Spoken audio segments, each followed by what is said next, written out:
Las noticias, protagonistas y tendencias del momento con César Miguel Rondón en Conexión. La voz que cuenta la historia mientras ocurre. Muy buenos días. Son las 9 en punto de la mañana de este miércoles 29 de mayo del año 2024. Y en este momento, a las 9 en punto de la mañana, usted está sintonizando en Conexión por Éxitos 107.1 FM, la emisora del sur de Miami, territorio Éxitos. Usted también nos puede escuchar en su teléfono celular si descarga la aplicación Actualidad Media Group. Esa aplicación usted la puede descargar de manera gratuita en su celular. Y si usted entra en www.éxitos107.com, además de escucharnos, nos puede ver. Y es aquí donde recibo el saludo de Carlos Cuevas, desde Westchester, en Pensilvania. Guillermo Useche está en Puerto Ordaz, Hugo Boscán en Játiva, allá en España, en Valencia. José de Villa está en Maracaibo.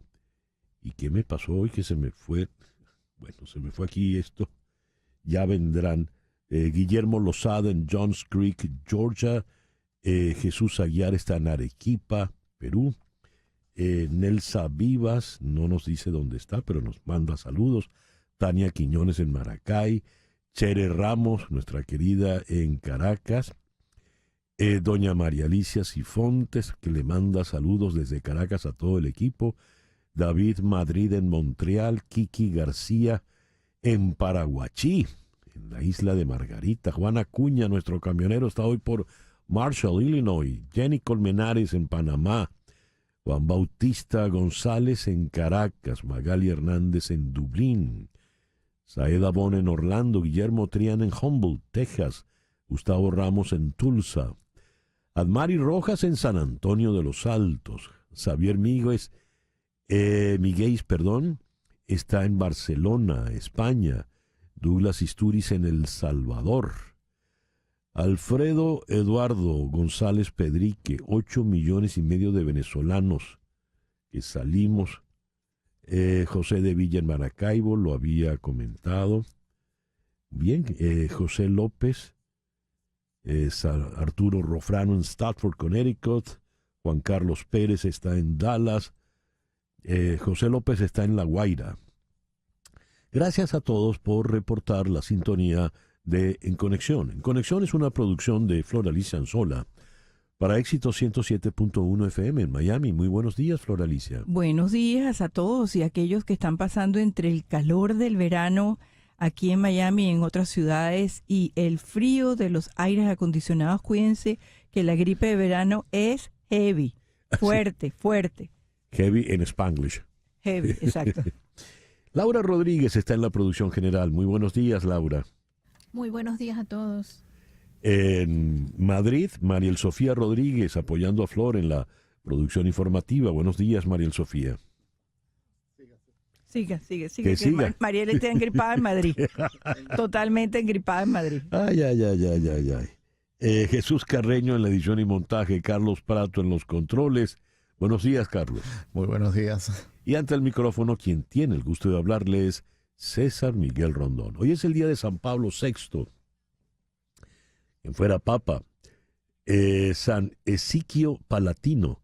San Maximino de Tréveris. San Sicino Martirio y Alejandro, mártires. San Exuperancio, obispo. San Gerardo de Macón. Santa Bona de Pisa. En el calendario astrológico de Enrico Mariani, para el día de hoy tenemos que la luna continúa menguando en Acuario. Luna para las nuevas amistades, es la luna de las sorpresas, es la luna de las innovaciones, la luna propicia para todo lo que tiene que ver con la tecnología. Y esa luna va a estar hasta las 8:30 de la noche, cuando entonces entrará menguante en Piscis. Luna menguante en Acuario, Sol en Géminis, este miércoles 29 de mayo del año 2024. Hoy es el Día Internacional del Personal de Paz de Naciones Unidas. En el año 1948 se crea los cuerpos de paz, los famosos cascos azules.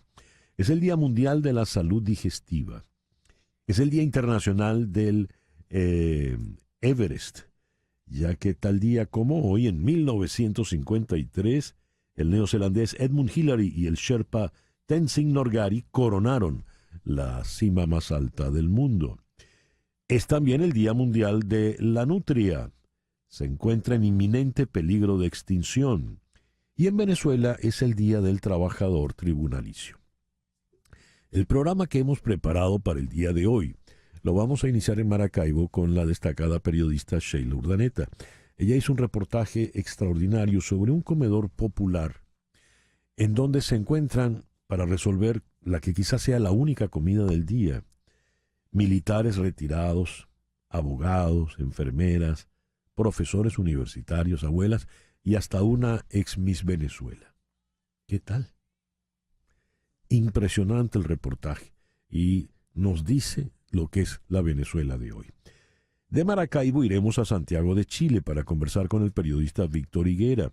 El ministro de Exteriores chileno, Alberto Van Claveren, reclama que Venezuela no ha colaborado entregando información sobre el caso del exmilitar venezolano Ronald Ojeda.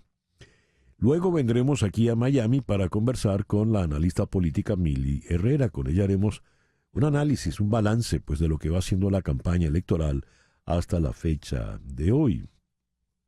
En ambos partidos, por supuesto. De Miami subiremos hasta Rockville, en Maryland, para conversar con el economista venezolano José Guerra.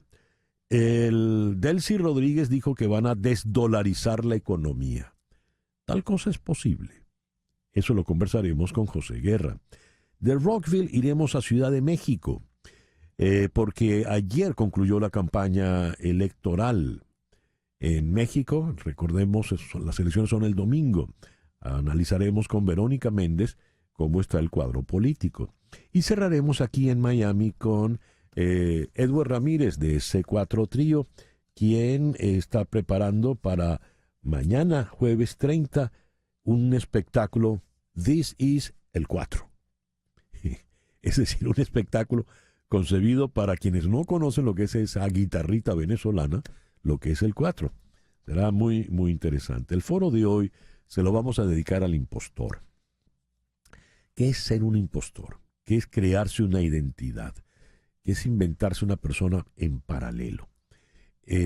Hay casos famosos. Está el caso de Tania Heath, una española que se hizo pasar por superviviente del 11 de septiembre.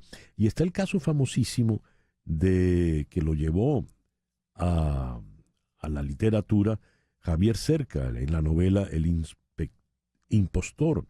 El caso del sindicalista español Enric Marco Batlle, quien se vendió como sobreviviente en un campo de concentración nazi y resulta que nunca había estado en Alemania. Bien, eso va a ser nuestro foro en la mañana de hoy. Lo vamos a conversar con nada menos que la doctora Edith Shiro, aquí en Miami, y con la médico psiquiatra en Caracas, Ana María Hurtado. Ese es el programa pues que te hemos preparado para el día de hoy. Hoy 29 de mayo. El 29 de mayo de 1265 nació nada menos que Dante Alighieri, al quien se le debe el italiano contemporáneo, el autor de la Divina Comedia. La comedia.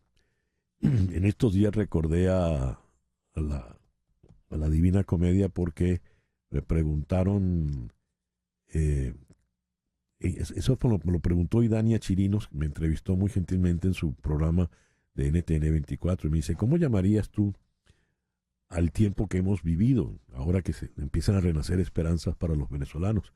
Y le recordé que antes de entrar al infierno, Dante dice que había un cartel que decía, abandonad toda esperanza.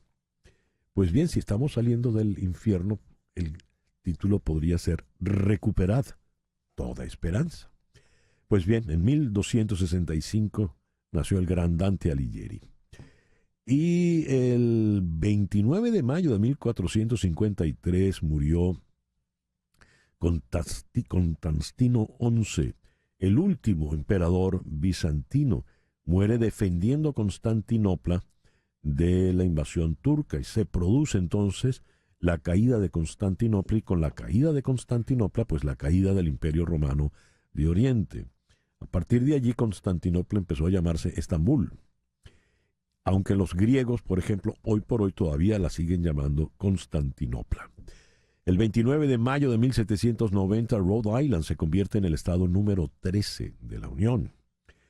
El 29 de mayo de 1848, Wisconsin se convierte en el estado número 30 de la Unión. El 29 de mayo de 1917 nació John Fitzgerald Kennedy, el 35º presidente de los Estados Unidos, quien fuera asesinado el 22 de noviembre de 1963 en Dallas. El 29 de mayo de 1919, Arthur Eddington, en la isla de Príncipe, cerca de África, y Andrew Crumlin, cerca de Sobral, al norte de Brasil, comprueban y confirman la teoría de la relatividad general de Albert Einstein mediante la observación de un mismo eclipse solar total. El 29 de mayo de 1929 nació Peter Higgs, físico británico, ganador del Premio Nobel de Física en el año 2013, el que determinó teóricamente lo que se conoce como el bosón de Higgs o la partícula de Dios. Y esa partícula fue corroborada en el año 2012. En el laboratorio subterráneo que queda en Ginebra se comprobó que en efecto existía el famoso bosón de Higgs.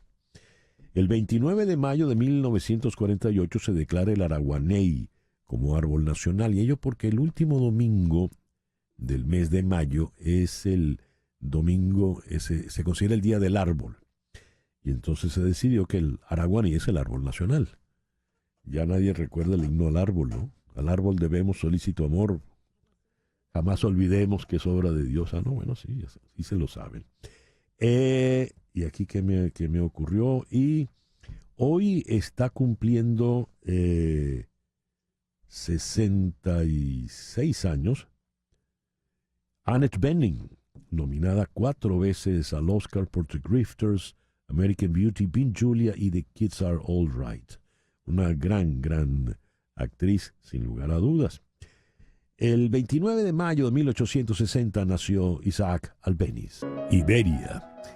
El 29 de mayo de 1913 en París se estrena el ballet La Sacre de Printemps, la consagración de la primavera. Entre la coreografía que era absolutamente vanguardista, estamos hablando de 1913, y la música de Stravinsky, que era absolutamente vanguardista, el público quedó absolutamente desconcertado y se armó una trifulca en el público, una revuelta.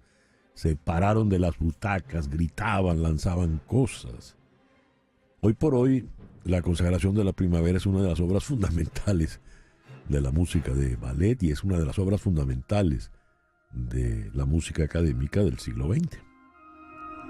El 29 de mayo de 1932 murió uno de los grandes compositores del tango, don Pascual Contursi, la comparsita.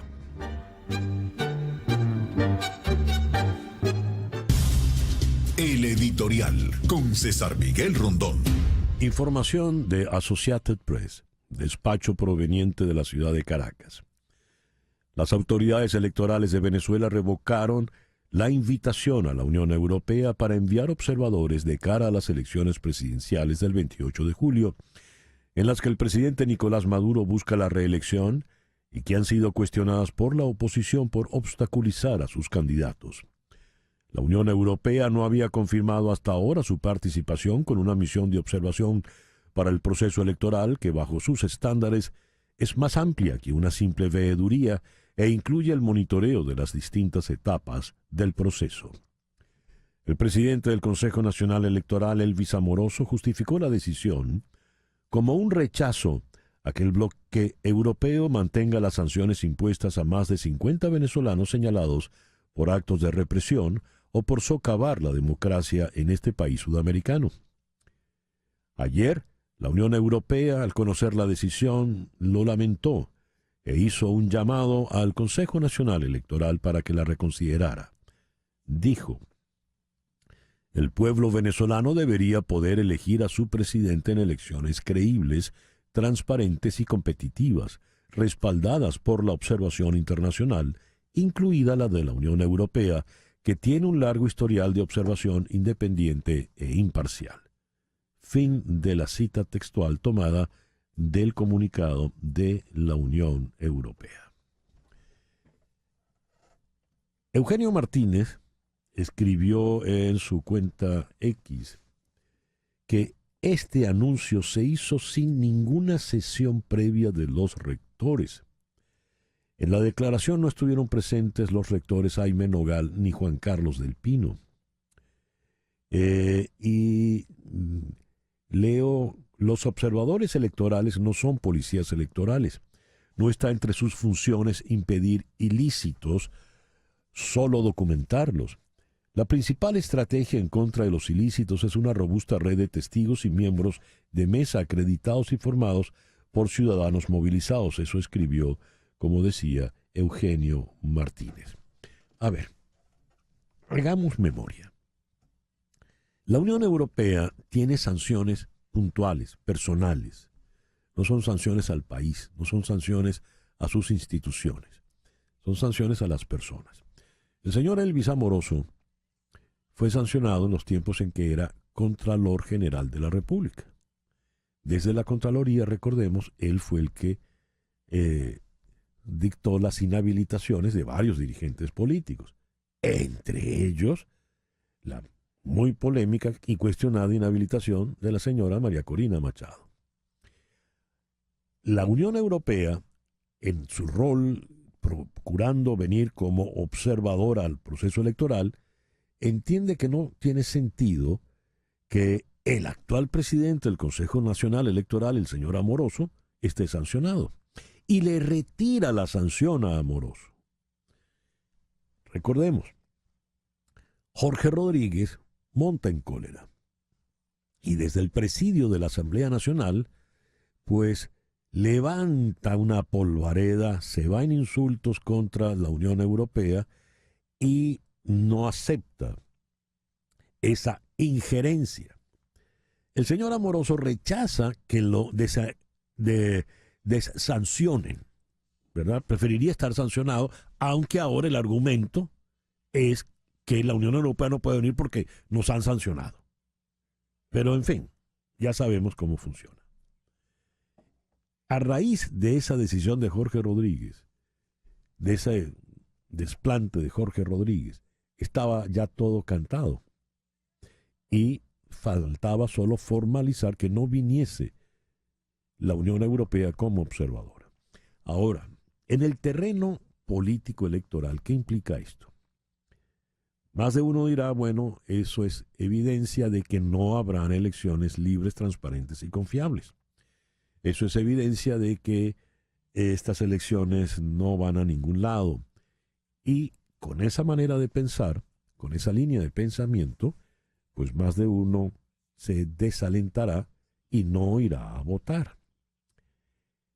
Por otra parte, veamos cuál ha sido la estrategia de la señora Machado y del señor González Urrutia, la línea electoral.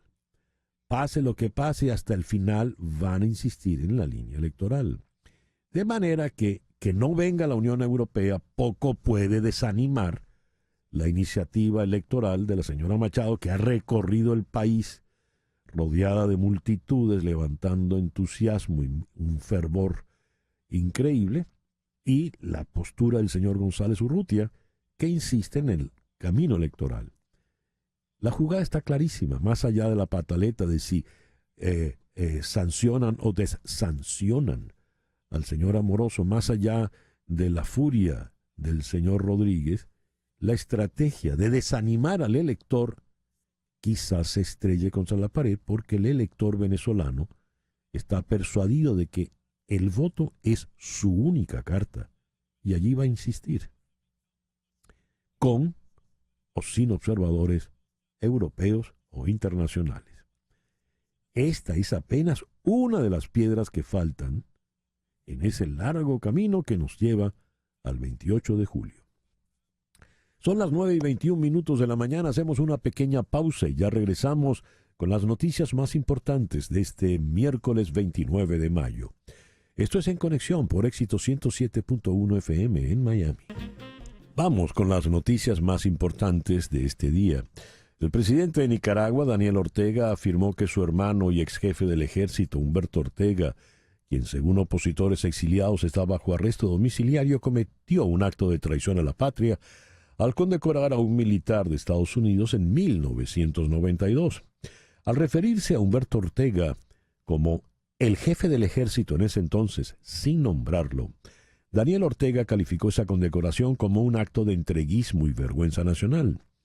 Esta inconcebible acción se califica como vergüenza nacional al entregar a un militar yanqui una medalla de tanta relevancia y trascendencia y evidentemente constituye un acto de entreguismo y traición a la patria, cita textual para Daniel Ortega. Esto lo dijo una semana después de que la policía de Nicaragua instalara una unidad médica en la casa de Humberto Ortega. Crítico del gobierno, una medida interpretada como detención domiciliar por los opositores en el exilio. Es decir, hasta contra el hermano va Daniel Ortega.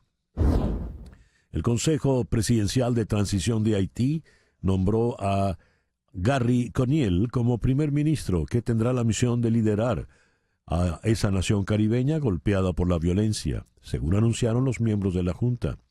Conille, un médico de 58 años, quien ya ejerció como primer ministro de Haití durante 6 meses entre el 2011 y el 2012, fue nombrado tras la renuncia en marzo de Ariel Henry en medio de un aumento de la violencia de las pandillas haitianas.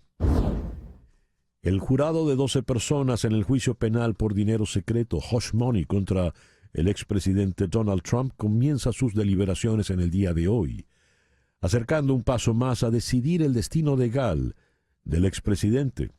Durante los argumentos finales de ayer, la defensa y la fiscalía presentaron historias diametralmente opuestas sobre el pago de silencio realizado a la estrella de cine para adultos Stormy Daniels en 2016 y el posterior reembolso al ex abogado de Trump, Michael Cohen, al año siguiente. Trump se declaró inocente de los 34 cargos de delitos graves por falsificar registros comerciales y negó la aventura con Daniels. Una condena por delito grave contra un expresidente y presunto candidato republicano para 2024 no tendría precedentes. Y el actor Robert De Niro y exagentes de la policía del Capitolio en Washington encabezaron una rueda de prensa sorpresa para la campaña de Joe Biden a las afueras del juicio a Trump en Nueva York para hablar sobre los sucesos del 6 de enero.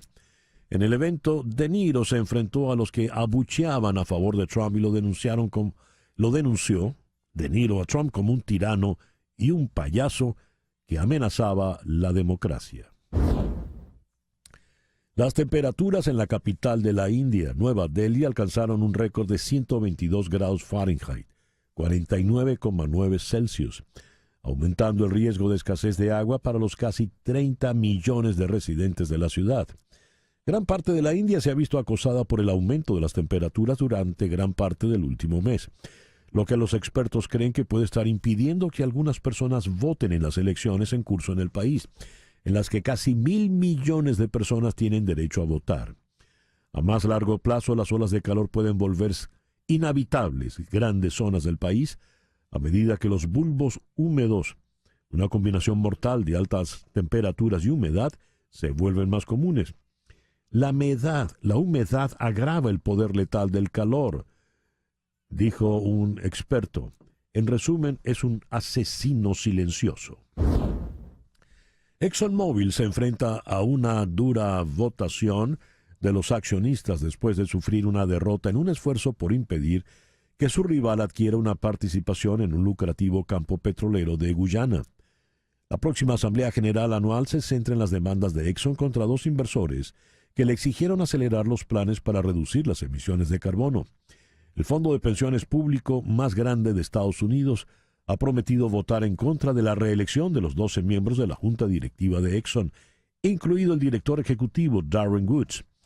La votación se produce tras la aprobación de los accionistas de Hess de una adquisición por parte de Chevron por $53,000 millones que otorga a Chevron una participación en un preciado yacimiento petrolífero en Guyana, actualmente operado por Exxon. La juez Emily Cannon, quien supervisa el caso penal contra Donald Trump por acaparar documentos clasificados en su casa de Florida, ha vuelto a criticar al equipo del fiscal especial Jack Smith por sus tácticas, esta vez por una solicitud de una orden que impida a Trump repetir afirmaciones infundadas de que agentes del FBI estaban llevando a cabo una búsqueda en Mar-a-Lago el año pasado y que estaban autorizados para matarlo. Si bien la juez Cannon no descartó aceptar la solicitud de Smith en el futuro, reprendió al fiscal especial por ignorar una regla que le exige consultar con el equipo de Trump antes de presentar su solicitud. Recordemos que la juez Cannon, una juez muy joven, oriunda de la ciudad de Cali, en Colombia, fue designada como jueza por Donald Trump y es del Partido Demócrata. A las 9:33 quiero leer este texto. Miss Zulia, señorita Isabel Martínez. La frase la dice en Televisión Nacional y en horario estelar el animador oficial del Miss Venezuela, Gilberto Correa. En la pantalla se ve a una mujer hermosa que camina con elegancia por la pasarela y sonríe. Era 1978. Tenía 20 años y en ese certamen sus compañeras le dieron la banda de Miss Amistad. Han pasado 46 años. Hoy la piel se le pega a los huesos. Su delgadez ya no es con el interés de medidas perfectas para concursar en un certamen. En este momento, la razón es que Isabel ya no come 3 veces al día. Tengo una debilidad ahorita, no es baja de azúcar, estoy débil por falta de comida.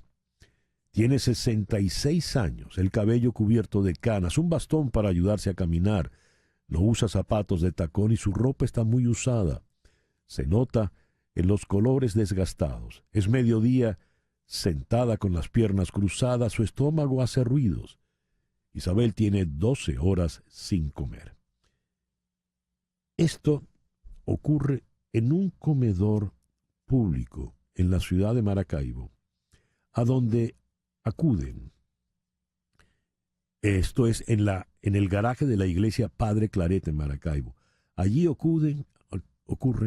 concurren, además de Isabel Martínez, la ex Miss, abogados, militares retirados, un actor de Radio Caracas Televisión, ex seminaristas, enfermeras, educadores, exdirectores de escuelas, abuelas. Todos van con el mismo objetivo: almorzar. Es la única vez que comen en el día. Ese día comieron arroz chino y jugo de panela con limón. El texto que leí lo redactó la periodista Sheila Urdaneta. Ella es la jefa de información de El Pitazo. Vamos a Maracaibo. Sheila, muy buenos días. Muchísimas gracias por atendernos en el programa de hoy. Muy buenos días para todos. Buenos días para usted. Sheila, a ver, ¿cómo llegaste a este comedor público? En realidad es un comedor social, no es un comedor público como tal. Uh-huh. Hay un grupo de voluntarios que se reúnen para ayudar, reciben donaciones de personas, principalmente de personas que van a esa iglesia, y este grupo son hombres y mujeres voluntarios, les preparan la comida. Yo había ido anteriormente porque ellos nacieron en 2017 por iniciativa de una de las fundadoras que vio que un hombre, un perro y un niño peleaban por una bolsa de basura que estaba fuera de un restaurante. Eso era 2017. Y en Venezuela comenzábamos a ver que habían personas comiendo de la basura. Hace unos meses vimos que esto estaba pasando nuevamente. Decidimos ir, de repente pasé por allí, por el lugar, y vi que estaban el comedor había cerrado por pandemia, y vi que había nuevamente personas, y decidimos llegar allí, y nos conseguimos con este escenario. Y no solo que íbamos buscando de por qué habían abierto, si tenía algo que ver con que las personas otra vez estaban buscando de la basura. Y nos conseguimos con este escenario en el que no solo la Miss, otros más también buscan y comen de la basura. Volvemos a ver a familias que están, esto estoy hablándole de Maracaibo, Sí, sí. afuera de los restaurantes, esperando que saquen la basura del restaurante para revisar. De hecho, hay unas personas que no están en la historia porque no me permitieron que los pusiera, que dijeron que allí era que conseguían para comer ellos y sus hijos, porque habían hablado con la persona del restaurante, la persona que botaba la basura, y le había dicho que por favor les acomodara lo que no se podía dañar, la comida que no se podía dañar en envases aparte para poder llevar a casa. Sheila. Entonces, es como volver a esos, como este retroceso y volver a esos años de donde emergencia humanitaria compleja era como las 3 palabras que más se repetían en el país. Sheila, el detalle que más llama la atención de tu reportaje es que escribes, allí está, aparte de una mujer que fue Miss, abogados, militares retirados, un hombre que fue actor de RCTV, ex seminaristas, enfermeras, educadores, exdirectores de escuelas, es decir, gente que de alguna manera coronó oficios en la vida, que de alguna manera llegó a posturas, digamos, estables. ¿Y qué les pasó para que viniera la debacle, para que viniera ese derrumbe de tener que ir a un comedor, a la mesa de la misericordia, para poder tener una comida al día? ¿Qué pasó?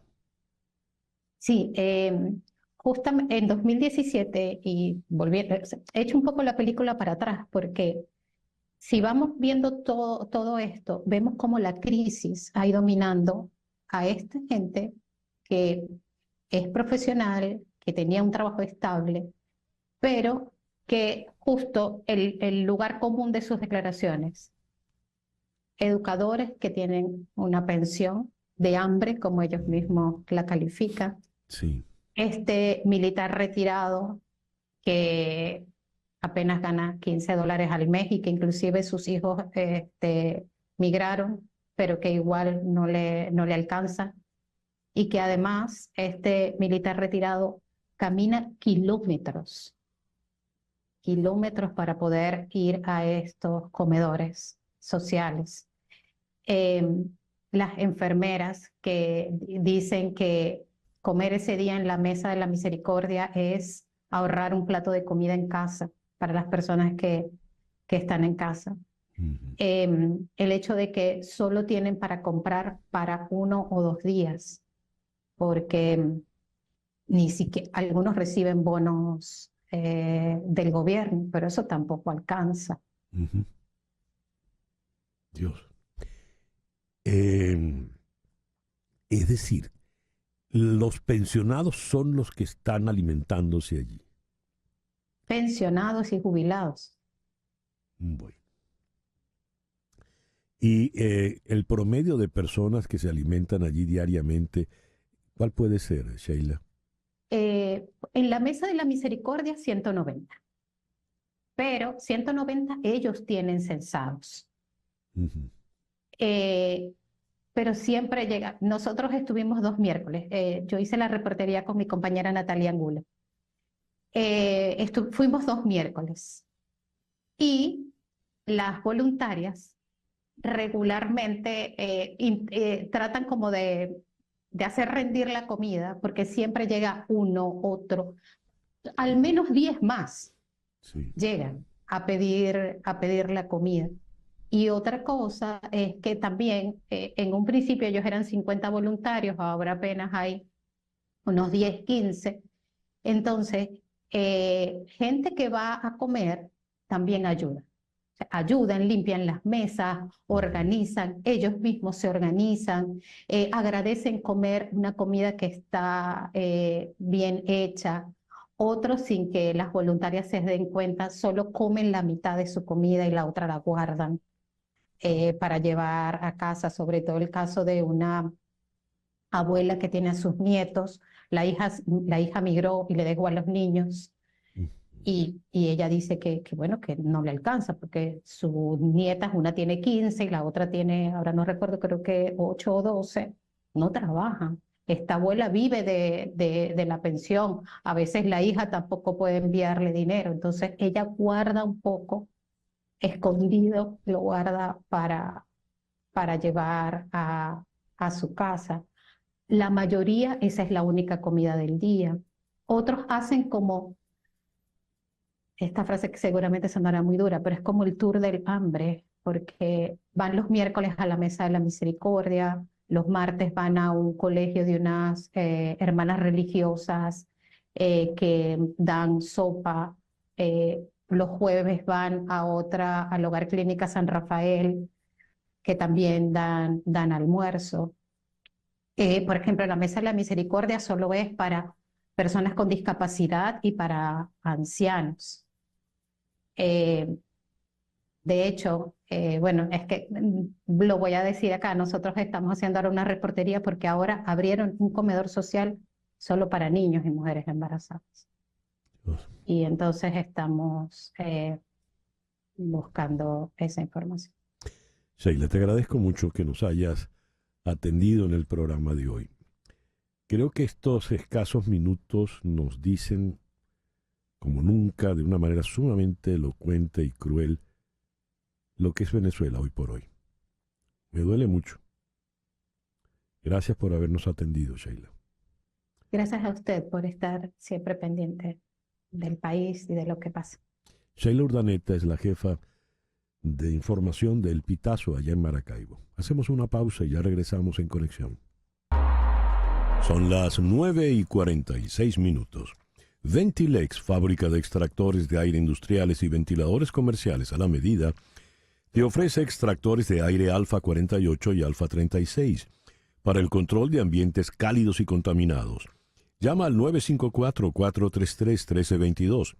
954-433-1322.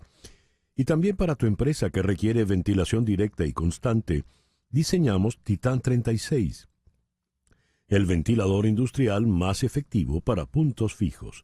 Ventilex, medio siglo de experiencia en ventilación comercial. Ventiladores y extractores hechos a la medida. Repito el número, 954-433-1322. 954-433-1322 de Ventilex.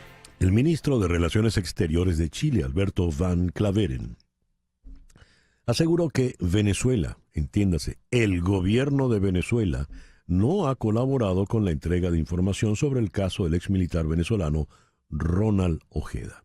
Vamos a Santiago de Chile. Allí está Víctor Higuera, director del periódico digital El Vinotinto Chile. Víctor, muy buenos días. Gracias por atendernos. Hola, Víctor. Buenos días. Buenos días, César Miguel. Ahora sí. Ahora sí. Albert, Sí. ¿de qué se queja el ministro Van Claveren? Las declaraciones del ministro Van Claveren básicamente vienen porque según, ¿no? De acuerdo a lo que dice el ministro, no se han enviado los antecedentes que se solicitaron de Walter Rodríguez y de Michael Villegas, que son los presuntos autores del secuestro y homicidio de Ronald Ojeda en Venezuela, ¿no? Ahora, el viernes 24 se emitió una minuta que enviaron desde la Fiscalía de Venezuela, esto en contraparte, ¿no?, a lo que dice Van Claveren, anunciando que 2 representantes del Ministerio Público venezolano llegarían a Santiago para unirse a las investigaciones. Ellos llegaron el día de ayer y mañana van a tener una reunión secreta, no se conoce aún dónde va a ser, ni quiénes participarán. Sin embargo, pudimos conocer que fueron excluidas fueron excluidos los familiares de Ronald Ojeda y el abogado defensor Juan Carlos Manríquez fueron excluidos de esta reunión que se va a realizar. Al parecer, la forma en la que se envió la minuta, ¿no? Que se envió muy cercano, ¿no? A la fecha de la reunión, no cayó bien en la Fiscalía chilena. Por ende, el fiscal nacional Ángel Valencia y el fiscal Héctor Barros dijeron que no iban a asistir a esta reunión. Esto no cayó bien, esto de acuerdo con fuentes con las que pudimos conversar el día de ayer. Y también ¿Por qué no cayó bien, Víctor?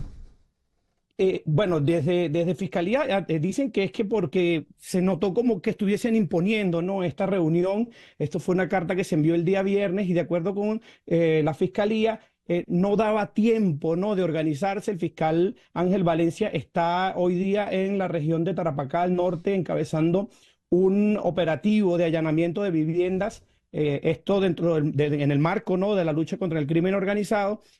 Sin embargo, pues bueno, fuentes internas de Fiscalía nos indicaron que no lo tomó bien, no lo tomó bien porque se vio como se estuviese imponiendo, ¿no?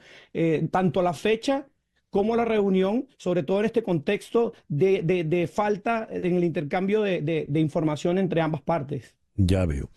Y no sabemos quiénes son estos fiscales venezolanos.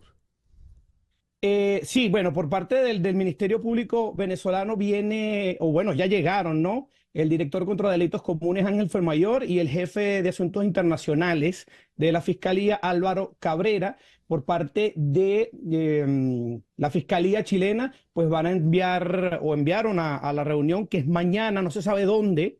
No se sabe dónde ni quiénes están por parte de Chile, simplemente se informó que van a estar miembros de la Unidad de Cooperación Internacional. Se excluyeron los fiscales que encabezan el caso, el fiscal nacional Ángel Valencia y el fiscal Héctor Barros, que es quien encabeza las investigaciones, pero César Miguel, excluyeron ya de forma arbitraria a los familiares y al abogado de Ronald Ojeda, Juan Carlos Manríquez. Ellos manifestaron como parte querellante, por supuesto, en este caso, manifestaron su preocupación. Los familiares de Ronald Ojeda, por supuesto que cuestionan, ¿no? Cuestionan el propósito de esta reunión. Ellos dicen que no es clara o no está claro el propósito de la misma, porque, bueno, ellos piensan que puede ser algo que textualmente, ¿no?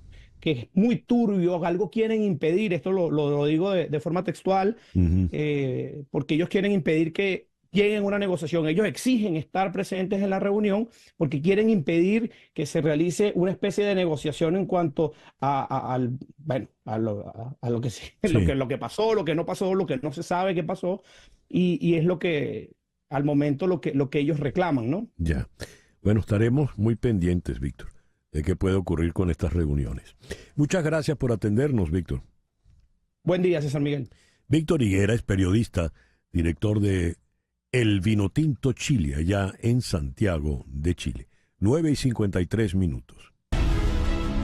Las noticias de este momento en Conexión Radio. ¿Qué noticias tenemos en este momento, Floralicia? Bueno, algo que nos preocupa y es una información que llegó del Departamento de Agricultura de Estados Unidos, y es que un grupo de alpacas en una granja en Idaho recientemente dio positivo por primera vez a la gripe aviar H5N1.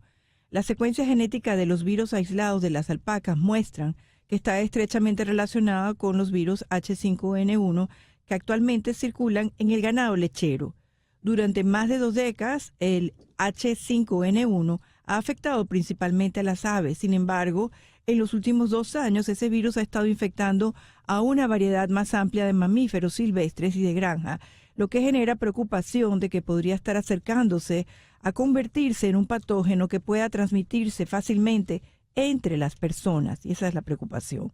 A lo largo de los años se han reportado casos humanos esporádicamente en todo el mundo, incluido 3 en los Estados Unidos, pero no se ha reportado transmisión de persona a persona en el actual brote de ganado bovino en los Estados Unidos. Pero ha ido, como vemos, evolucionando genéticamente y permitiendo que entre distintos tipos de mamíferos se pueda ir infectando de este virus, ¿no? HN51.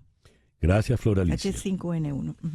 Gracias. Leo, la mayoría de los estadounidenses dice que siguen de cerca las noticias sobre las elecciones presidenciales de este año, una proporción ligeramente mayor que en abril del 2020.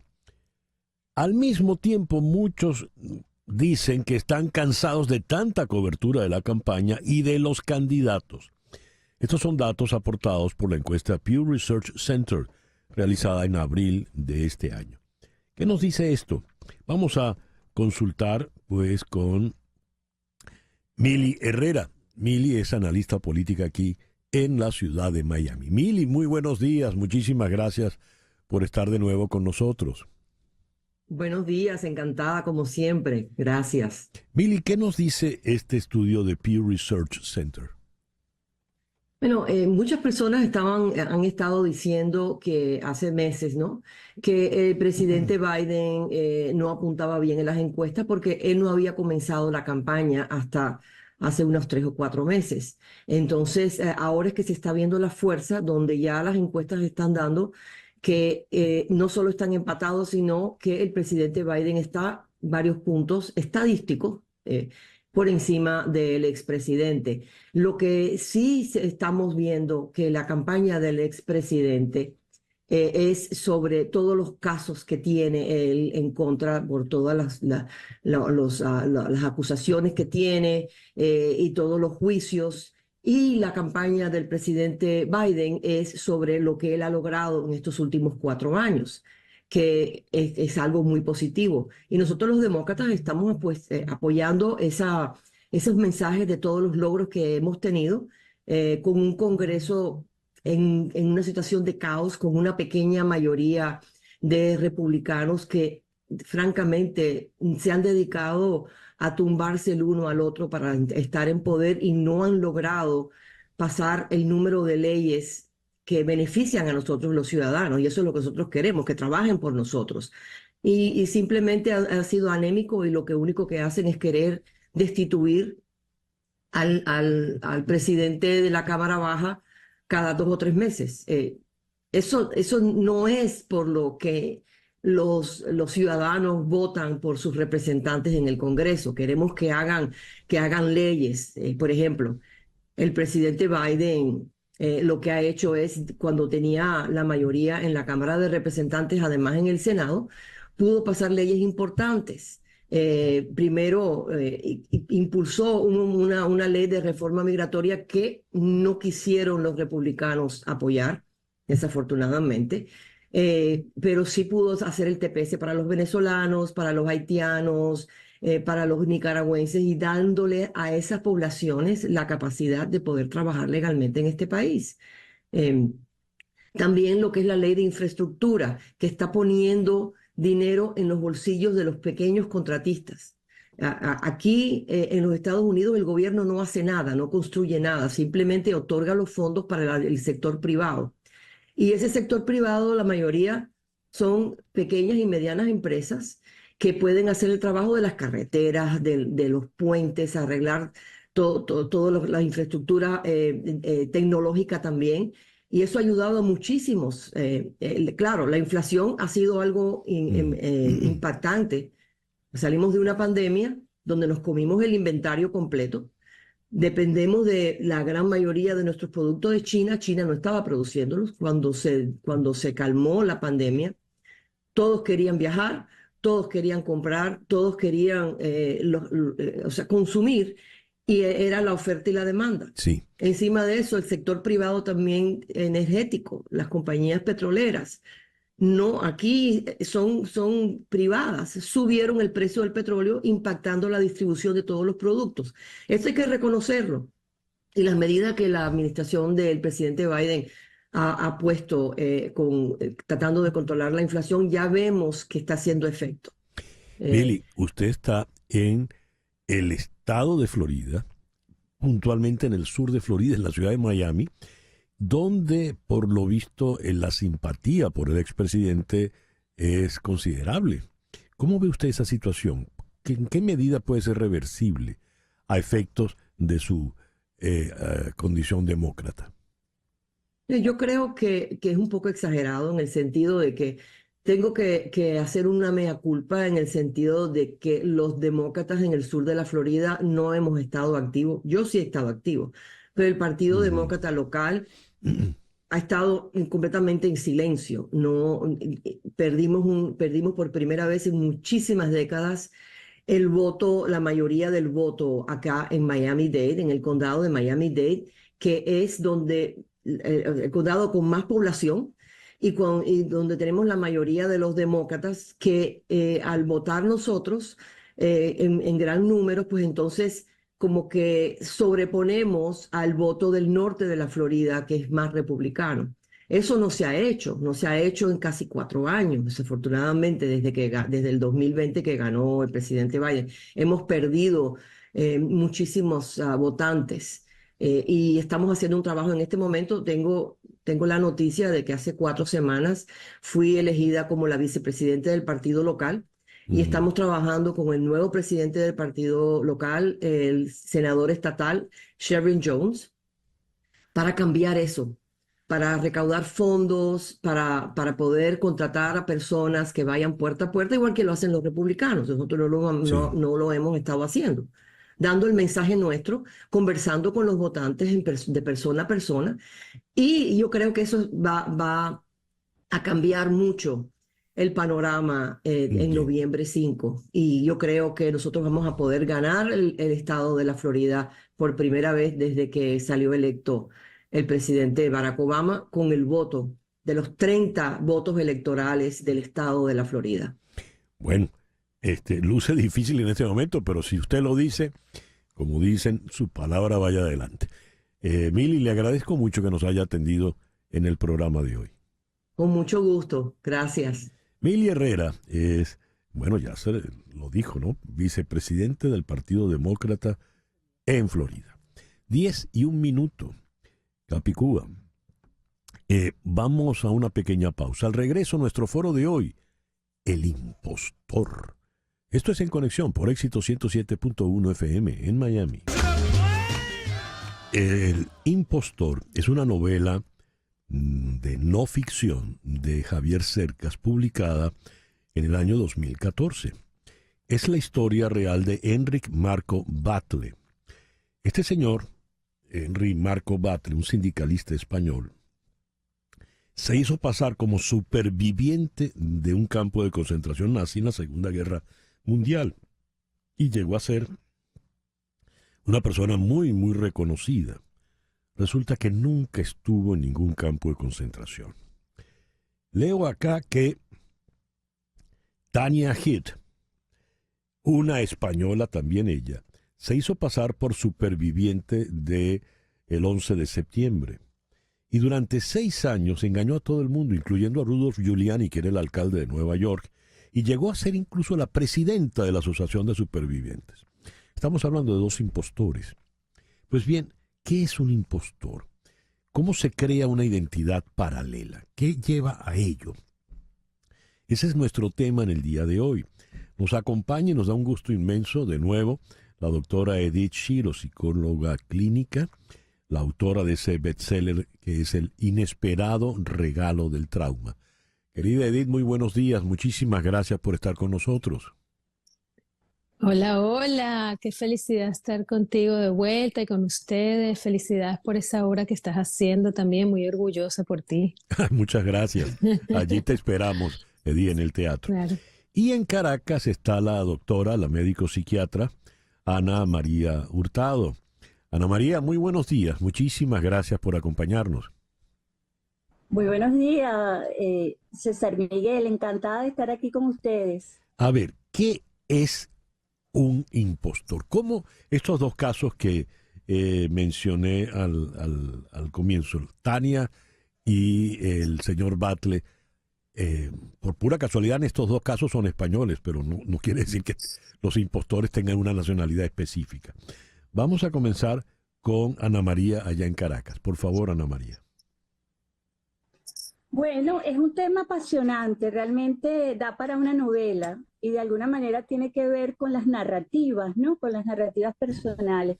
Un impostor hay que diferenciarlo del mentiroso común y corriente, del simulador, del psicópata estafador que quiere obtener una ganancia económica. Esta persona, de alguna manera, su identidad es transformada por ella. Es como que hiciera una nueva narrativa, hablando de novelas, ¿no? Es como que de nuevo se inventara, se recreara y de acuerdo a los requerimientos, por ejemplo, en estos casos, que son lo que más buscan, una especie de notoriedad pública. De alguna manera el entorno favorece esta creación, esta puesta en escena. Generalmente ellos no obtienen, como dije, un beneficio económico, lo pueden obtener indirectamente, pero lo que más obtienen de beneficio es una notoriedad, el ser vistos. En efecto, en esta época nosotros tenemos el complemento de la identidad es esto, ¿no? Es lo que mostramos, pero impostores ha habido en todas las épocas, aún sin la mediopatía que sufrimos todos, ¿no? Entonces Sí. creo que el impostor de alguna manera sufre de un vacío o de una fractura profunda en su ser que, dado una circunstancia como ya sea el 11 de septiembre, una circunstancia grandiosa donde pueden mostrarse como héroes, donde pueden cambiar, trocar su vida que ellos consideran que es simple, oscura, gris, trocarla en una vida grandiosa, en una vida que admiren los demás, porque en esto están muy involucrados los demás, ¿no? Quizá después tocamos esto, ¿no? Los espectadores. Sí. ¿Tú cómo lo ves, Edith, por favor? Mira, sí, yo estoy de acuerdo que es bien fascinante estos casos. Tiene varios nombres en algunos lugares, sobre todo en el manual de diagnósticos psiquiátricos, se puede llamar como pseudopatía fantástica, pero antes, por ejemplo, se llamaba el síndrome de Munchausen. Yo no sé si ustedes se acuerdan de esa película, El varón de Munchausen, película tan buena. Es una representación maravillosa y perfecta. Otro ejemplo así para darles como ese gráfico es Willy Wonka. O sea, es como personajes que, ya te contaré mi teoría de por qué sucede, se hacen una división, una disociación de la personalidad en cierta forma y empiezan desde un lugar tal vez de mucho trauma original, que esa es la manera como yo lo veo, a desarrollar unas defensas y una manera de ver el mundo y de presentarse ante el mundo con esta vida paralela y estas asociaciones fantásticas que pueden ser de mucha mentira, pero ojo, la persona se las cree. La persona no es que está mintiendo y sabe que está mintiendo, es que en realidad esta persona se cree completamente eso que está diciendo y esa personalidad disociada que está creando y que está desarrollando es completamente creíble para la persona también y está metida dentro de ese mundo fantasioso donde está creando toda una nueva realidad. Es fascinante, en realidad es fascinante porque muchas veces hasta el último día le preguntas a la persona y sigue metida con esta creencia como desde emocionalmente, psicológicamente también. Hablaba la doctora Edith Chiro. Ana María, dijiste que hay que diferenciar al impostor del mentiroso. Te pregunto lo siguiente. En mi experiencia, cuando yo escribía televisión, tuve en momentos distintos dos actores, cuyos nombres no voy a decir por supuesto, que se hacían pasar por médicos. Uno de ellos tenía de hecho tenía que ir al hospital tal a cubrir la guardia de tal hora a tal hora. Y yo, es decir, de buenas a primeras, el tal actor no podía venir a grabar tal día, tal escena porque estaba en el hospital. Y cuando yo comento, oye, no sabía que fulano era médico. No, eso es mentira. Y ocurrió por separado con estos dos actores. Ellos que son, a efectos de lo que estamos hablando, impostores, mentirosos, mitómanos. ¿Cómo serían estos casos, Ana María? Claro, fíjate, retomando un poco lo que dice la anterior participante. Edith Chiro. Fíjate que Edith, perdón, porque lo que dice Edith, en los manuales psiquiátricos se ha variado la aproximación nosológica, la aproximación semiológica a estos casos, ¿no? Entonces, si bien está involucrada una mentira, o sea, coloquialmente, literalmente es una mentira, no es el mentiroso que hace algo premeditadamente para o salirse de un problema, para tapar alguna falta, etcétera, ¿no? Sino que estos estructuran de nuevo una personalidad, ¿no? Este es lo interesante, o sea, crean un personaje, y si es un actor es aún más fascinante, ¿no? Esto que me estás hablando, Sí. porque estás representando un personaje. Yo los ubicaría, que también he conocido casos, dentro del caso de lo que estamos hablando, de la pseudología fantástica que está metida dentro de trastornos de personalidad que involucran al impostor, ¿no? Donde ellos mismos se creen, estoy totalmente de acuerdo con lo que dijo Edith. Incluso hay un caso muy interesante de un francés, o sea que no solo los españoles están metidos en esto, de Jean-Claude Romard, que durante 25 años se hizo pasar por médico ante sus propios familiares y como empleado de la Organización Mundial de la Salud durante 25 años. El final de él es tragiquísimo, muy trágico, no lo voy a contar, pero y es un final trágico precisamente por lo que dice Edith, porque están tan convencidos de quiénes son que cuando entra el mundo a decirle tú no eres ese, es como que la fractura es masiva, ¿no? Entonces sí, muy interesante la creación del personaje, ¿no? Hablaba Ana María Hurtado. Edith, había dicho Ana María que todo esto tiene que ver también con algún ribete heroico. Por ejemplo, el caso de esta señora Tania era nada menos que sobreviviente del 11 de septiembre, de la tragedia en el World Trade Center.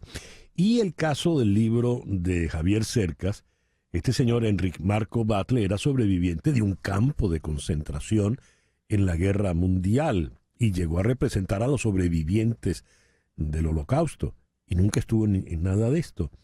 ¿Qué características tienen estas personas para llegar a ese punto donde incluso cobran notoriedad? Claro. Y otro ejemplo más, creo que lo tuvimos en el Parlamento aquí en el Capitolio en Estados Unidos. Sí, ¿Cómo es que se llama? El del brasileño. Sí, el brasilero Santos. que se hizo pasar, ese mismo, George Santos, que se hizo pasar por todo un senador que vino de Harvard y vino eso es un ejemplo también.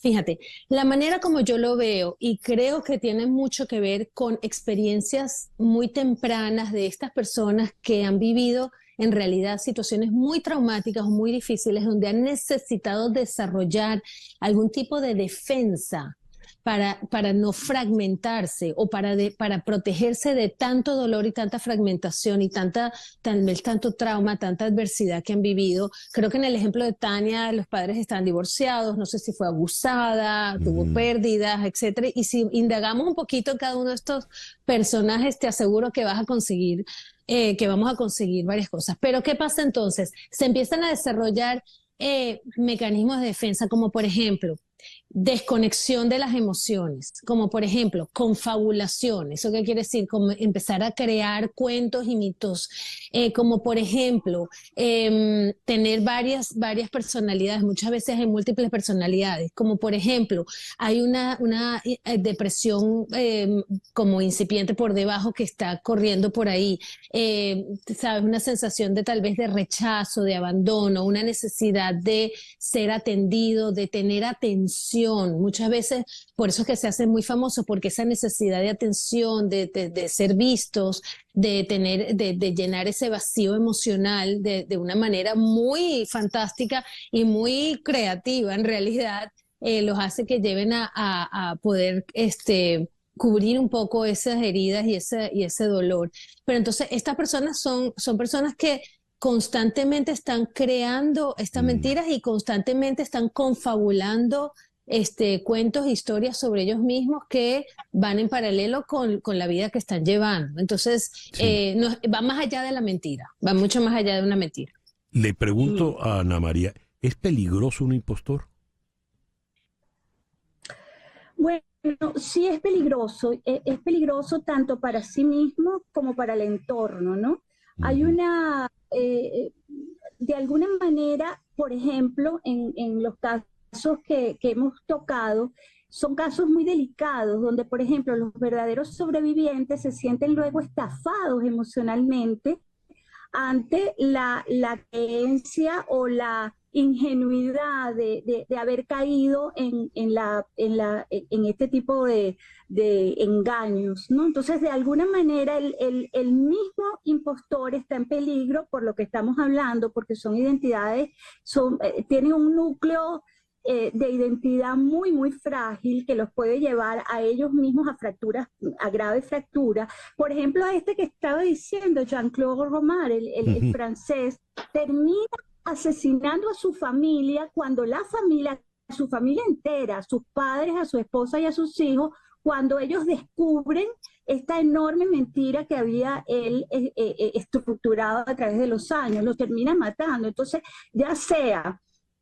A veces hay estafas económicas, ya le digo, paralelas, pero a veces la estafa emocional es tremenda. Y el peligro que corre, vamos a decir, el estafado ante esto es un peligro desde lo emocional, psicológico, de moronarse, la confianza que has puesto en el otro, la admiración que has puesto en el otro. O sea, hay una especie de desilusión brutal, de decepción terrible, y a su vez hasta el extremo de poder estar en peligro también su vida ante personalidades como estas tan fracturadas y tan mal estructuradas desde pequeños, ¿no? Como estamos hablando.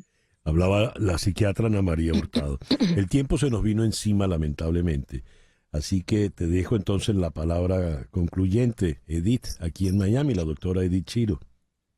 Te cuento rapidito que la mayoría de las veces pareciera que en estos casos el daño es más emocional. O sea, no quiero que la gente piense que son personas peligrosas que andan por ahí matando y asesinando y haciendo daño.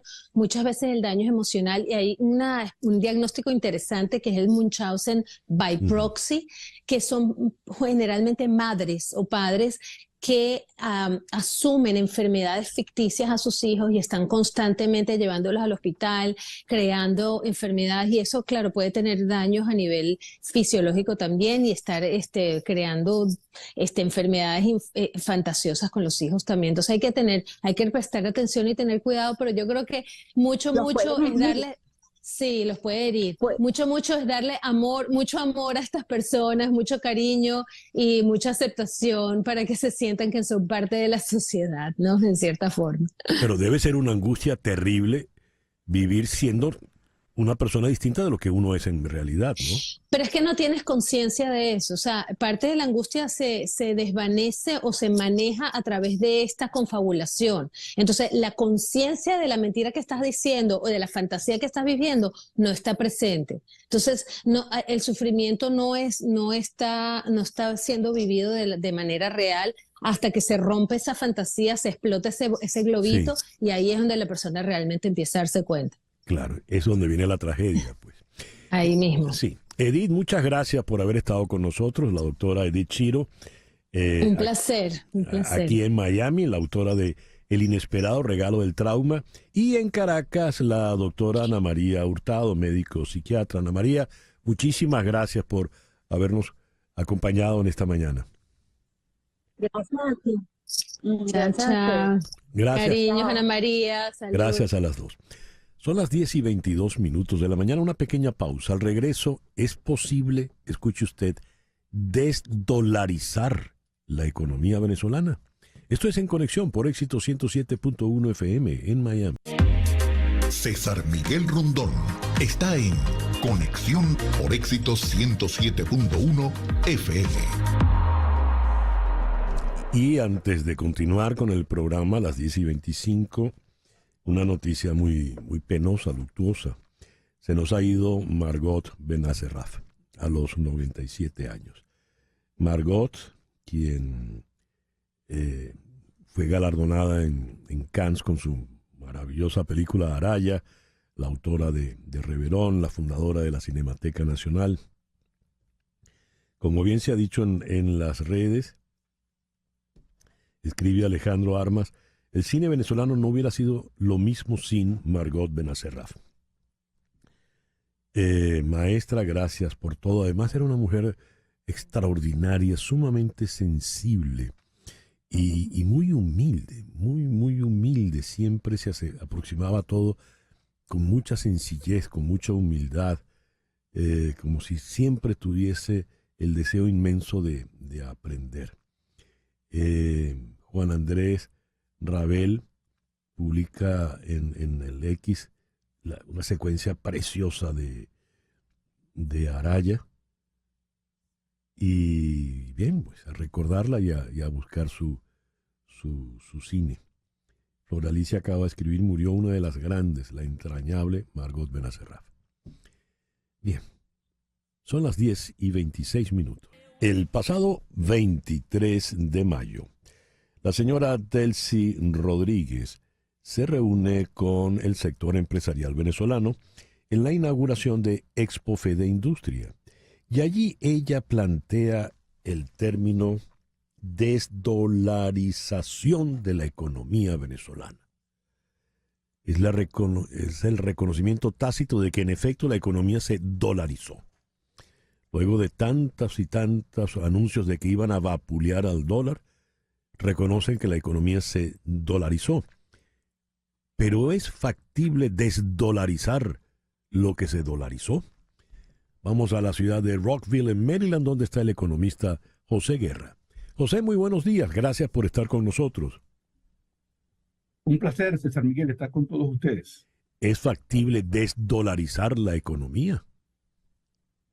Bueno, yo quisiera comenzar situándonos en los términos de la dolarización de la economía venezolana, que surgió o que fue surgiendo a partir del año básicamente 2013-2014, cuando la inflación empezó a acentuarse y los venezolanos tratando de huir de la confiscación de sus ahorros y de su patrimonio por parte del gobierno de Maduro, con la hiperinflación y la devaluación, pero buscando refugio en el dólar. Igualmente, el gobierno primero atacó mucho la dolarización y luego la consintió, inclusive dijo que era bienvenida la dolarización. Ahora, ¿de qué estamos hablando? Estamos hablando de que casi el 50%, para ser exactos, 47% de las transacciones que se hacen en Venezuela se hacen en dólares, a través de Cele, PayPal, RTA y distintos mecanismos, y efectivo, más, casi la mitad, o un poco alrededor de la mitad. Los proveedores, por su parte, cuando hacen las compras, los mayoristas pagan casi exactamente 50% de sus precios en dólares.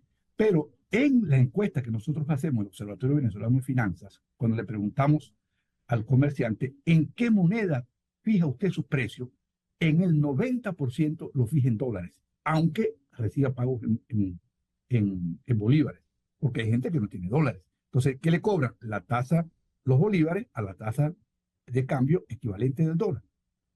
Y además, buena parte del sector privado paga sus remuneraciones en dólares, un poco cerca del 50%. La paga en dólares en distintas modalidades.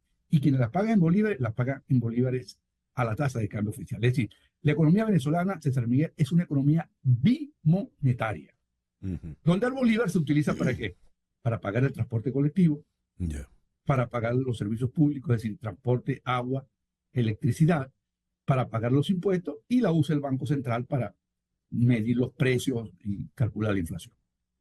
Para todas las demás transacciones prevalece el dólar, y esa es la realidad. Ahora, usted me preguntó, ¿es posible desdolarizar la economía venezolana que ya está dolarizada, como usted mencionó? No es posible. Y yo diría, ni siquiera es recomendable en este momento hacerlo. ¿Por qué? Bueno, porque primero es difícil desdolarizar, porque países que tienen 30 años de estabilidad económica, como el caso del Perú, otros menos, como el caso de Uruguay, que fueron economías dolarizadas por las inflaciones de los años 90 y que ya se estabilizaron, siguen usando el dólar y los gobiernos aceptan el carácter bimonetario de la economía, porque no es fácil tú decirle a un venezolano, bueno, borrón y cuenta nueva, yo te confisqué los ahorros con la hiperinflación, te acabé con tu patrimonio con la con la macrodevaluación que hizo Nicolás Maduro, y ahora, como si no hubiese pasado nada, bueno, vuelve a los bolívares para que en poco tiempo te vuelvan a confiscar otra vez. Entonces la gente es muy temerosa de eso. Ya el público ha perdido demasiado, César Miguel. Nos han barrido todos los ahorros, todos los ingresos, para creerle a cualquier demagogo que venga a decir que va a desdolarizar la economía con un decreto. Eso no es posible. ¿Por y qué? Yo digo que no es recomendable. Ajá, ¿por qué no es recomendable? Porque no sé si tú sabías este dato, César Miguel. Si usted calcula cuánto tienen los bancos en bolívares, cuánto es la liquidez monetaria que emite el Banco Central, cuánto tienen los bancos en bolívares, en dólares, a la tasa de cambio cualquiera, paralela u oficial, hay 10 veces más dólares que bolívares en la economía venezolana. 10 veces, sí. Usted sabe, César Miguel, aproximadamente cuántos dólares en efectivo circulan en Venezuela, en efectivo, en billetes. Casi 9.000 millones de dólares. En Venezuela impera el rey dólar para las transacciones monetarias. Ahora, si tú obligas con un decreto a desdolarizar la economía y persigues la dolarización, ¿qué es lo que va a ocurrir? Que aquellos venezolanos que tienen sus dólares en el colchón bank, o sea, debajo del colchón bank, ¿verdad? Porque tienen miedo, no hay formas de ahorro, en fin, hay un conjunto de restricciones, no van a consumir. Y si no consume la economía que se había tomado un aire, un aliento, debido a que se le permitió el uso del dólar y la gente empezó a gastar en dólares y las remesas que le llegan en dólares, después la cambian o pagan en dólares y pagan en bolívares, no lo van a hacer. Entonces, si tú obligas a bolivarizar a la fuerza, se va a caer al consumo de muchas personas que reciben el dólar y tienen dólares y van a gastar menos, porque no van a tener confianza. José, ¿por qué la señora Delcy Rodríguez dijo lo que dijo? Porque ella no sabe lo que dice. No, de verdad. Sí, no, la respuesta está muy bien, es perfecta. No, porque, es decir, si usted me dice a mí, usted toma un economista venezolano que conozca el tema macroeconómico, al azar, agarra a cualquiera, y le dice, ¿usted cree que se puede desdolarizar la economía? Te va a decir que no. Creo que te va a decir que no. Y te va a dar un conjunto de argumentos como el hecho de que desdolarizar es un proceso largo, la persona tiene que volver a adquirir, tomar confianza en su moneda, la inflación tiene que parecerse a la inflación internacional, que no haya el miedo a una devaluación súbita que te borre todos tus ahorros, porque ese es el temor que tú tienes. Tus bolívares, pues, bueno, una devaluación, una hiperinflación, te acaban con lo que tienes. Entonces, eso no es fácil. Entonces, por eso te digo, ¿por qué lo digo? Bueno, porque no sabe, no conoce el tema. Ya.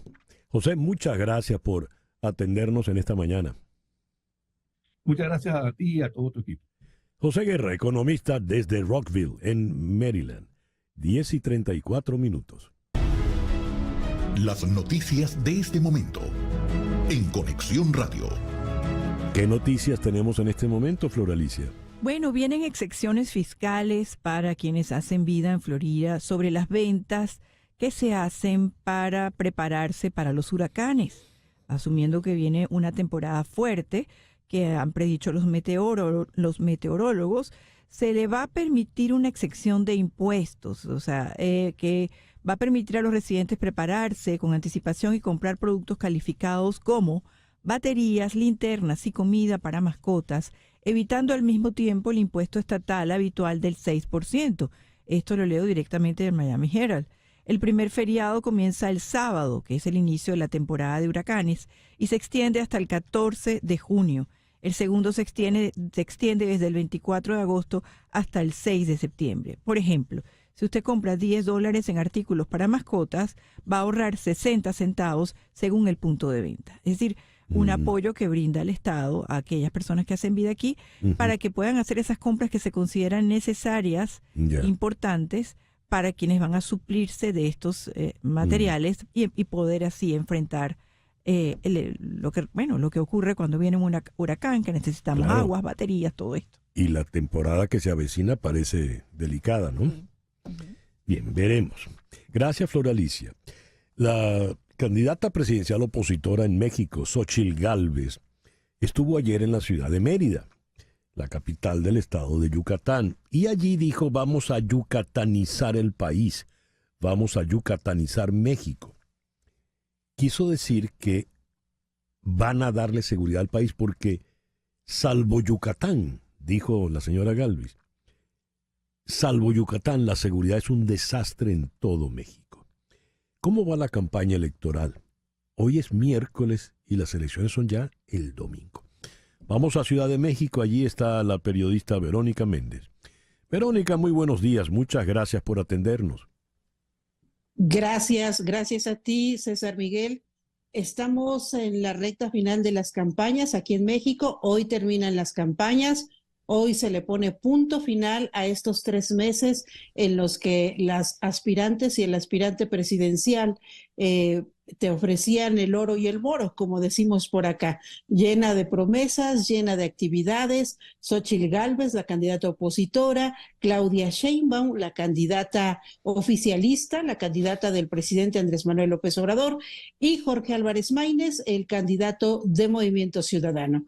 México se acerca a un capítulo histórico en el sentido de que después del próximo domingo tendremos a una presidenta electa, una mujer va a ser la presidenta de este país, un hecho histórico que ha ido conjugando pues diversas acciones aquí en México. Tenemos una presidenta en la Suprema Corte de Justicia de la Nación, una presidenta en la Cámara de Diputados, una presidenta en el Senado de la República, y el próximo domingo se aproxima una presidenta de la República Mexicana. ¿Qué ha pasado en estos meses, César? Pues ha sido de continua campaña, movilizaciones. Xóchitl Gálvez se convirtió pues en una fuerza meteórica para el oficialismo, porque pues nadie esperaba que la candidata opositora tuviera una fuerza arrasadora en sus eventos, en sus actividades de campaña.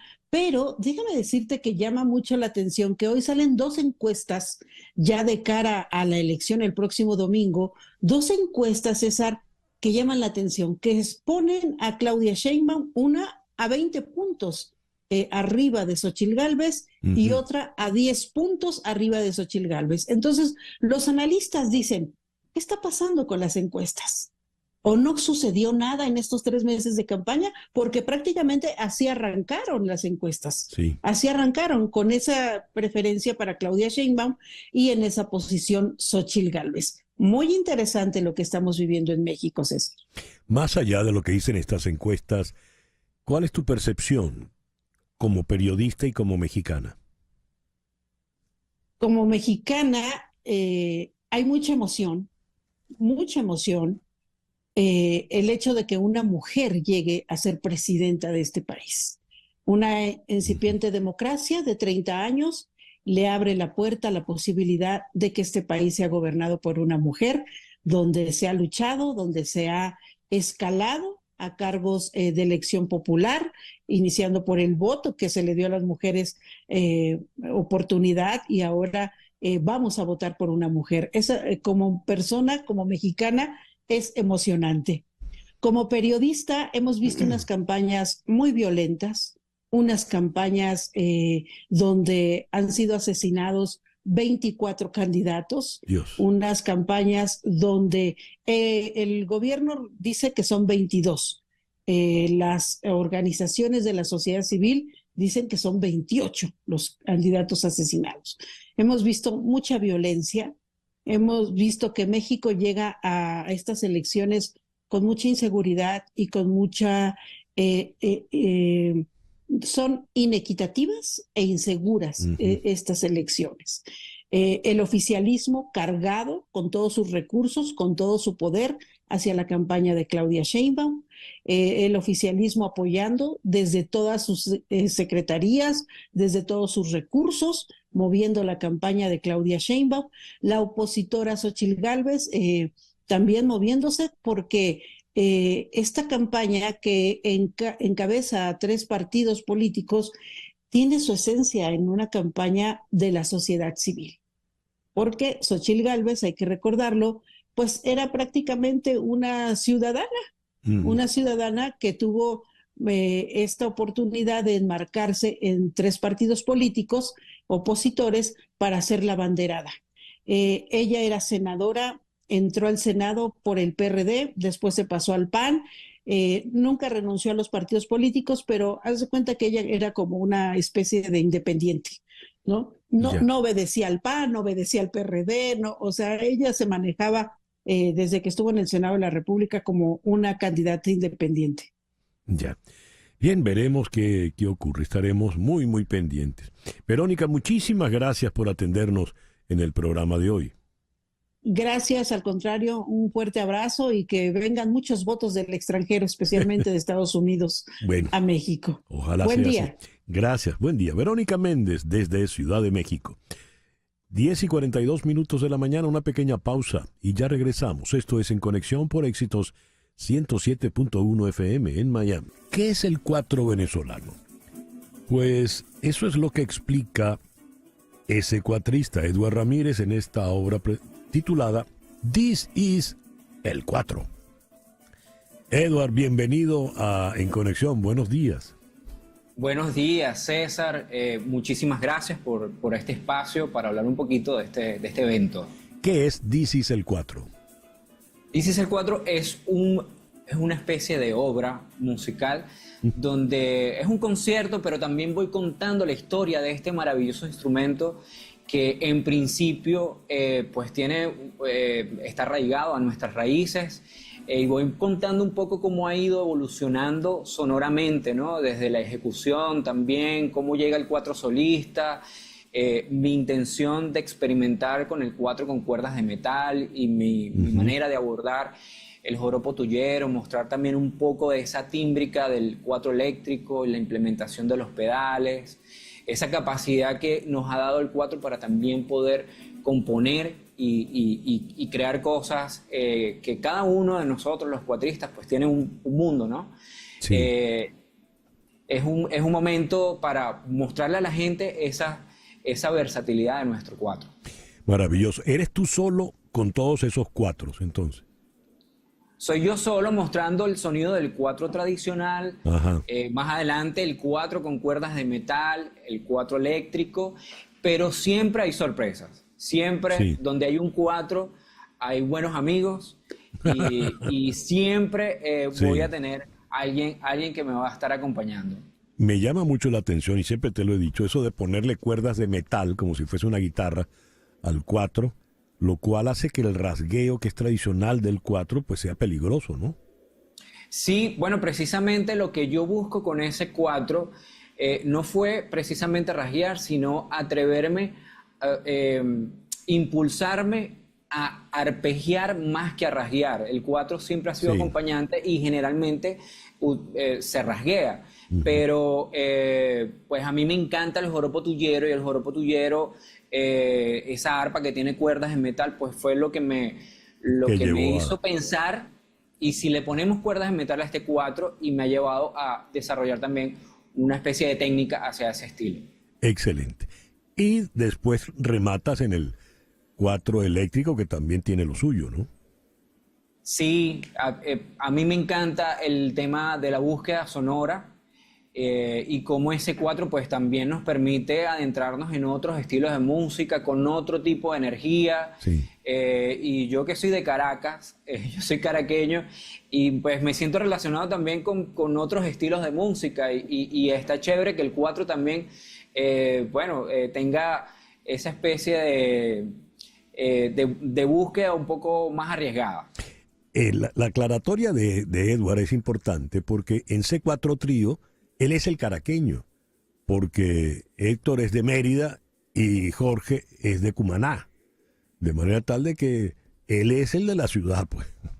Mira, hablando de tus compañeros de C4, el disco lo presentaron anoche, el disco reciente con Hamilton de Holanda, lo oí ayer, está extraordinario, te felicito, Edward, y extiende la felicitación a los compañeros del grupo, ¿no?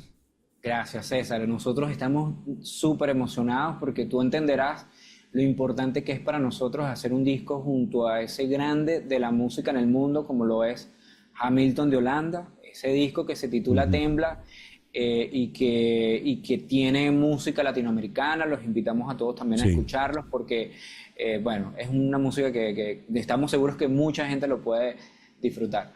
Por favor, Edward, invita a nuestros oyentes a This Is el 4. Bueno, amigos, los invito a todos mañana, jueves 30 de mayo, a la Sala Catarsis del Teatro Trail, donde voy a estar presentando este show This Is el 4. Las entradas están en la venta en la página del Teatro Trail. Igualmente en mi perfil de Instagram está el link. Me pueden conseguir como @Edward 4 Ramírez, Edward con W. Y por ahí pueden adquirir las entradas. Bueno, y César, espero que allí estaremos acompañar también mañana. Allí estaremos, claro que sí. Mucho éxito, Edward, y gracias por acompañarnos. Gracias, un abrazo. Edward Ramírez, This Is el 4, 10:54. Las noticias de este momento en Conexión Radio. Y ya para cerrar, ¿qué tenemos, Flor Alicia? Bueno, estamos siguiendo de cerca, por supuesto, el juicio de Trump y estas reuniones que comenzaron a partir de las 10 de la mañana por parte del jurado, pero no hay noticias relacionadas con esto hasta el presente. Sabemos que la decisión no es fácil y que puede tomarse el resto del día de hoy o incluso llegar al fin de semana. Por eso entonces busqué otra información y es básicamente un estudio de una investigación que hizo el Colby College de Estados Unidos y la consultora californiana Good Energy. Básicamente hicieron un estudio para ver cómo era el porcentaje o el número de películas que estaba produciendo Hollywood que reflejaran los efectos del cambio climático. Y lo que se demostró en el estudio es que menos de una décima parte de las 250 películas analizadas reconocían la existencia del cambio climático y tenían un personaje consciente de ello. Es decir, menos de 25 de 250 películas, mientras que solo el 4% de las películas mencionaban el cambio climático en al menos 2 escenas.